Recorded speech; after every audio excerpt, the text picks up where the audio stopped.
Let's start with the huge question physicists have been asking for ages. Well, the answer is you build the world's most powerful machine, the Large Hadron Collider. Its job?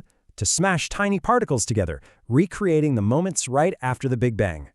The best way to get it? Just think of it like a racetrack for proton racers. In our racers, they start out as simple hydrogen gas in a bottle.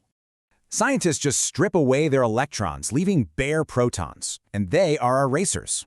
But before the main ring, they get a boost through a whole chain of smaller accelerators. Then it's into the main event, a massive 27-kilometer racetrack buried underground.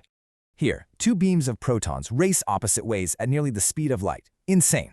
So how do they stay on track? With thousands of super-powerful superconducting magnets. And get this, to work, these magnets have to be colder than deep space. You've got two main types of magnets working together to steer and focus the beams. All right, it's go time. We have two beams, each one packed with trillions of protons. Then, those two beams are forced to cross paths and collide at 4 special points.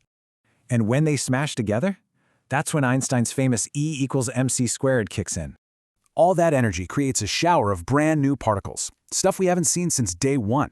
And huge detectors, basically giant 3D cameras, capture every single detail of what happens. So, what have we found? Well, the big one was the Higgs boson back in 2012. This was huge. It confirmed our best theory of physics, explaining how particles get mass. But the work isn't done. Now, the LHC is tackling even bigger cosmic mysteries. This amazing machine just keeps searching, which leaves us all wondering, what will it find next?